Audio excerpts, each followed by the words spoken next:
Aloha Ukulele Club of Hawaii. Welcome to your November mini lesson. Before I hand things over to Neal Chin, just a reminder that we are going to be hosting a diaper drive at our next meeting, November 16th.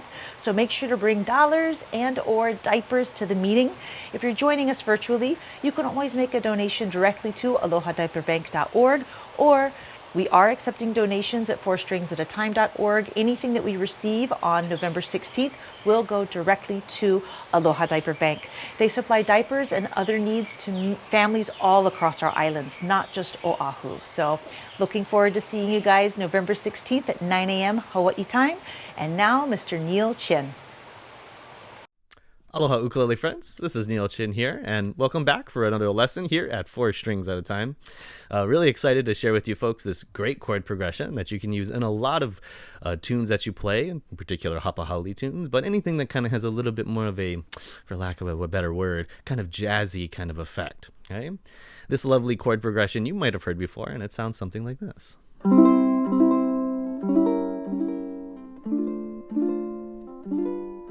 Or another way, you might have heard it like this.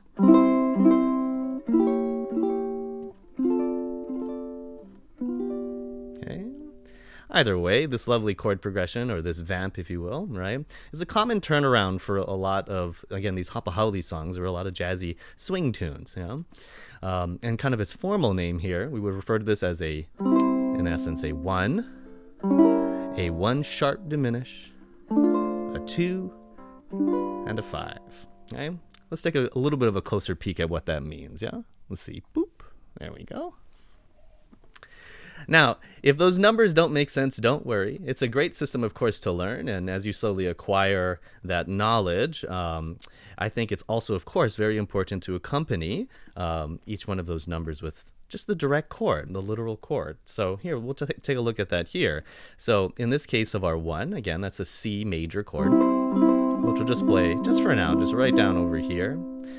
Okay, and then next we're going to a 1 sharp diminish. And I think this is the most kind of puzzling of all the chords here because of the name. But effectively what that means is a 1 sharp means that we're playing a C sharp note, or that's going to be the root of that chord.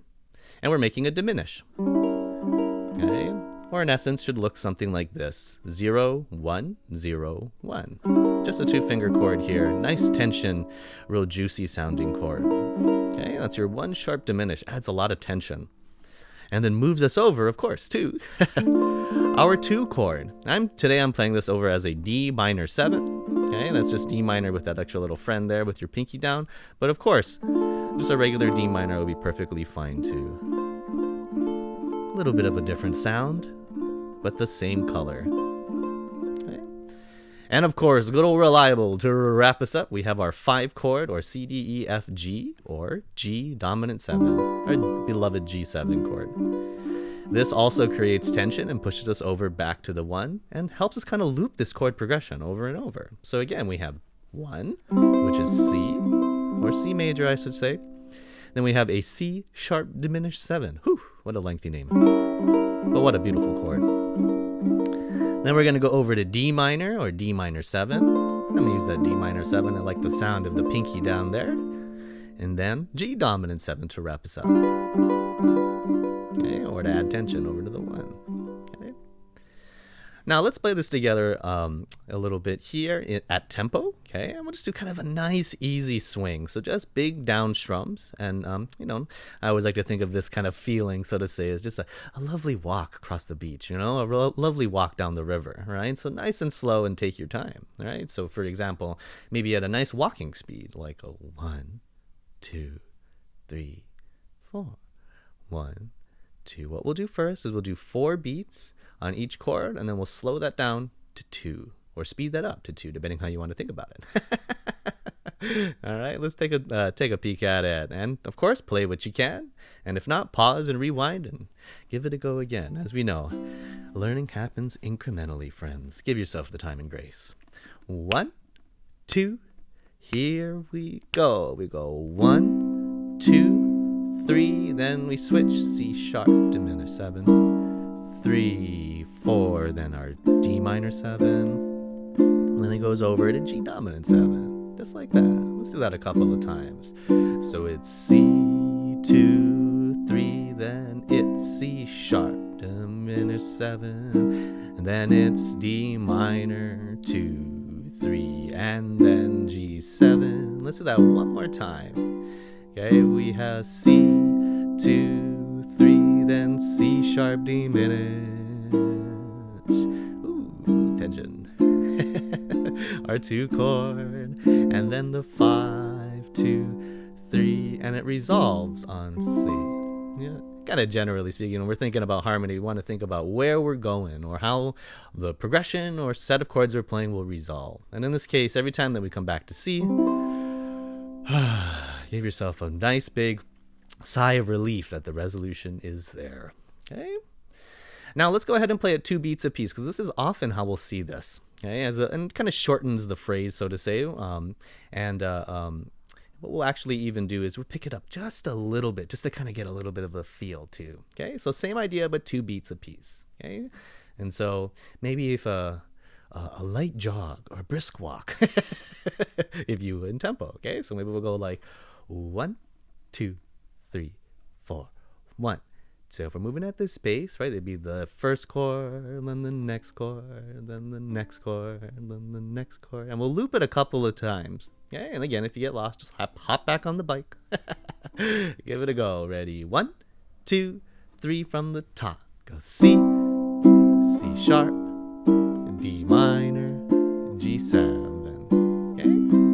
And C sharp, D minor, and G7. The beat goes 1, 2, 3, 4. 1, 2, 3, 4. 1, 2, 3, 4. 1, 2, 3, 4. That's C, then C sharp, then D minor, then G7, and again C, then C sharp diminished, then D minor, and G7. Okay, just 2 more times through.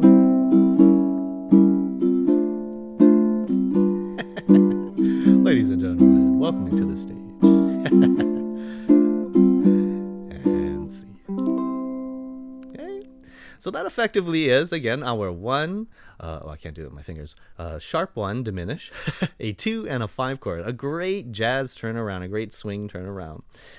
Now, just before we wrap up the chord progression, just for those of you who want a little bit of an extra challenge, okay, what we're going to do is we're actually going to take these chords and just move it up a position. So, again, the chord progression is good as it is already, but if you want a little bit of an extra challenge to grow onto some maybe new positions, but play the same chords, right? That's what we're going to do next. Okay, and while you're here, what we'll also do is just really quickly just take a little peek at the theory, okay? Just because I feel like it helps, especially as we ascend the fretboard or move up the fretboard, right? To just keep just these little markers in mind, you know, as these chord progressions can sometimes get a little dizzying as we move up the fretboard. Just finding these little markers, if you will, just kind of help keep things in line. Okay, so for me, I always like to look at the root of the chord. Okay, so it's kind of neat because, and we kind of get the essence of what this chord progression does if we look at what we just did. And more specifically, look at what we just did on the 3rd string. So if I strum those chords, there's that open C note. Okay, now when I go to the next chord, the C sharp diminish, we see this C sharp note now. And you notice how it's on the same string and it's raising. Da, da, da, da. And there's even almost a sense of anticipation already just from that one note, let alone the whole lovely chord. Then we go over to the 2 chord, the D minor 7, and hey, take a look. There's that D note again. Okay, or not D note again, I should say that 3rd string again and the note D, because it's moved up a half a step. Okay, I guess that little slip there kind of gives you an idea of how to look at the chord progression, right?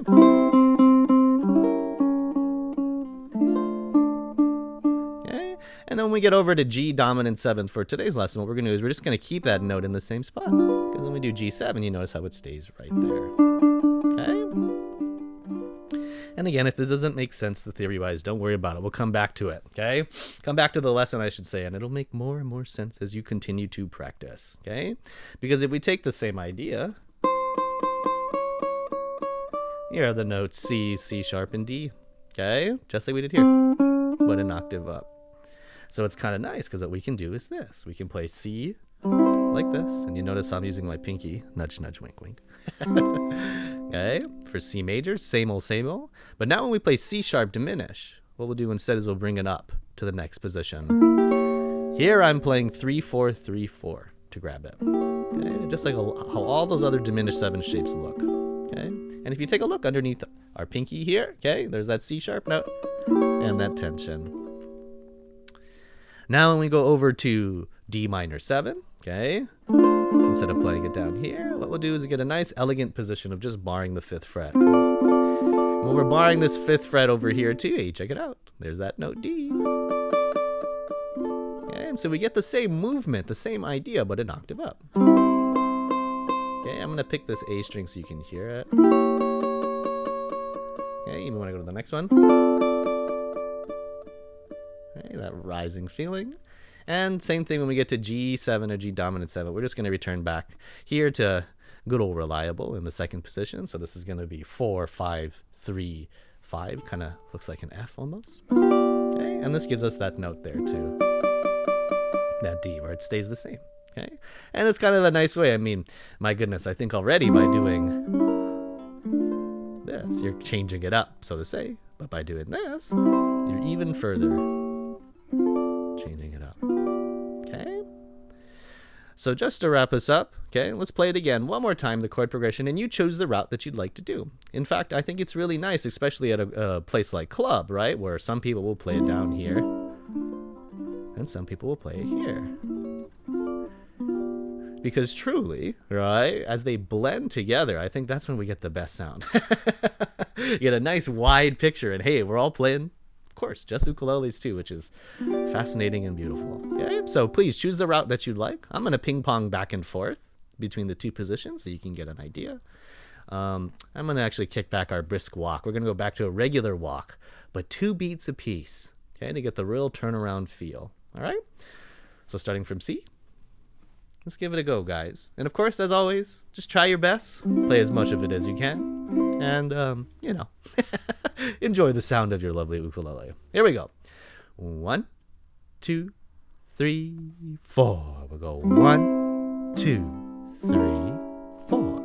1, 2, 3, 4. Okay, 1, 2, 3, 4. 1, 2, 3, 4. 1. Back to the first position. Okay, and you can stay there. Let them blend. 2nd position. Okay. 2 more times. 1st position. Climbing.